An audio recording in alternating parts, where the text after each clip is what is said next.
I want to segue to a guy I've never had on the show. He's a great story from Nigeria, then Vanderbilt. Golden State picks him up. Festus Ezeli is now joining us in the herd today.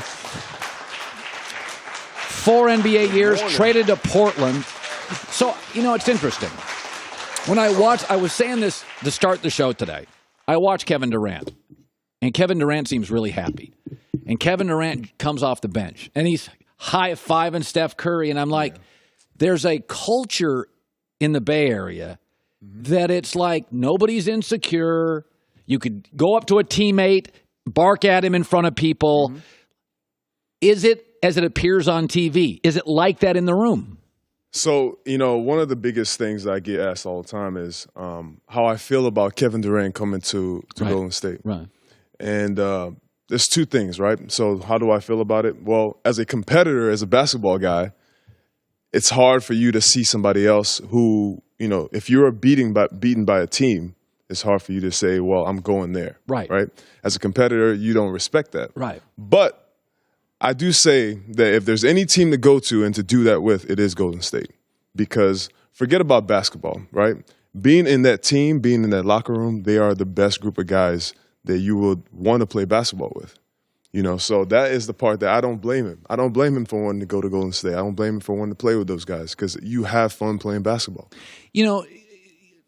We always think that every star player has like Michael Jordan or Kobe Bryant sort of assassin attitude. Yeah. Well, people aren't the same. They come from different countries. They come from different parents. And that Kevin Durant's always been sort of hey, man, I read a story this morning where he was saying, I wanted, the Warriors showed me love. And I knew I was a pretty good basketball player, but it was really cool to have Steph Curry and Klay Thompson go, you're awesome. What's Kevin like as a dude? Forget the basketball player. As a dude, traveling with him, hotels, lobbies, going to have a glass of wine. I mean, he's a basketball player, but, he's one of the greats, right? Right. But you forget that he is also human, and he wants to be on a team that he enjoys playing basketball with. So, the team is great. The team is great. And you see Draymond barking all the time at guys. He can do that because of the type of team that they have. They've been together for a long time, and so they trust each other. And so being in that atmosphere of everybody wanting to get better, they know how to play basketball, and they play it the right way, which is the team basketball concept. I don't know what things were like for him in OKC. And I know you're not really a big fan of Russell. I love Russell Westbrook. I think he's amazing. Players love him, which I totally get. Nobody plays harder in the league than him. I totally get the player respect for him. He drives me nuts because sometimes he plays in a tunnel. It's kind of the opposite of the Warriors where they have this macro view of the world. Everything's big picture with them. And sometimes he can get into this little tunnel. But I will say he's a great talent. That's why he's so great. Because he's a tunnel. But he fights through adversity. The year where he won the MVP and he had those guys around him, being in the West in that level of competition and still being able to make the playoffs, playing at the level he was, averaging the triple-double 2 years in a row. I mean, you have to give him his credit where it's due. So you were on the Warriors. When you were on the team when they actively recruited Westbrook, the Hampton 5 story, right? Westbrook. Not Westbrook, Durant, excuse me. So you were on the Warriors without Durant. And they went after Durant. Right. Did you hear about it before it happened? No, I think that happened after.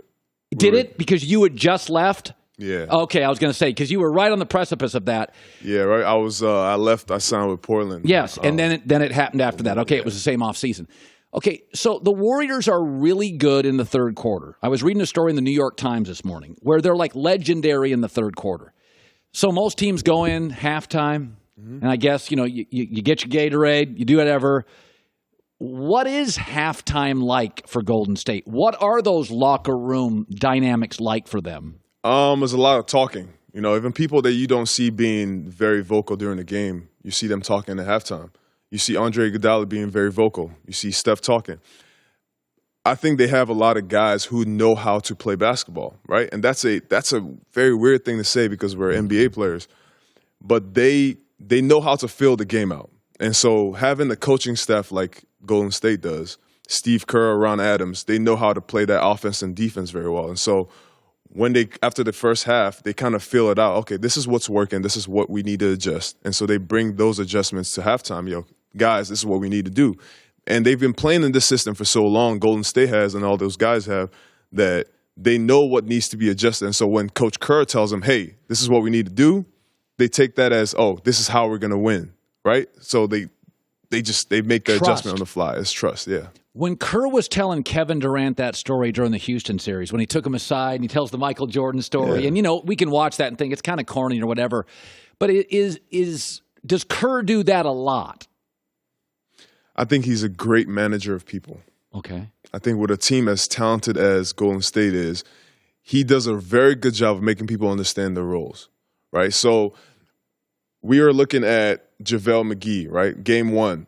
He has a really good game. But the one thing everybody's talking about is his missed dunk. Right? And people are getting on him about. So what does Steve Kerr do the next game? The first play of the game goes to JaVale McGee. Again, right? and again, and again. It's about responsibility, right? This is the team is the players' team, right? So when you look at the Cavs, you think about LeBron's team. Right. And this is his chance to be this. He needs to do this. When you look at the Warriors, they have a lot of great players. So this is the players' deal, though, because Steve Kerr makes sure that the guys understand their responsibility. Everybody plays their roles. First play of the game goes to JaVale McGee. Obviously, he dunks that, crushes that. Confidence is building. That leaks onto the rest of the team as well. So it's a team game. I think he does a very good job. He's a great coach. He does a very good job of making people understand their roles. When the video came out this morning, Festus Ezeli is joining us. Warriors, then went to Portland, now has a documentary. Talk about that in a second. From Nigeria, went to Vanderbilt. A remarkable story, a remarkable American story. And he's on our show today. That the video came out of LeBron being really frustrated after that regulation, that call reversed, and J.R. Smith forgot the score. And here's the video. You can look at that, Festus. He's really, really a broken guy right there. And by the way, he's human, man. I get it. You lose a game like that. Yeah. I start looking at that, Festus, and I'm like, if he leaves Cleveland, I get it. I mean, I'm sorry. I watched that video like I get it. What is your gut feeling as a professional athlete on what he does next year? I think the reason why everybody thinks he's going to leave is because he's done it before, right? So he's left before. If he hadn't left before, what we would think is he is going to recruit other players to come to Cleveland. Okay. I personally still think that. I actually hope that. You want him to stay? I want him to do what he's doing, but bring other guys to Cleveland. I think that people love him so much there. I've met a lot of people from Cleveland, from Akron, everybody that love him. He carries that city. Oh, yeah. And him leaving is more than just basketball. He affected the economy of the whole city. That's a big deal. Right.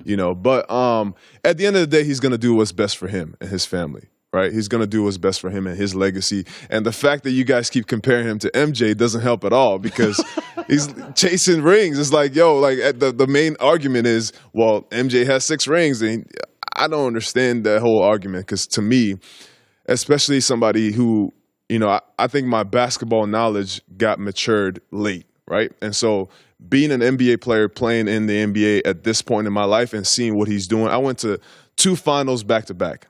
And I know the toll that takes on you. He went to 9. Mental fatigue. It's incredible. He went to 9 finals. And it was 8 straight?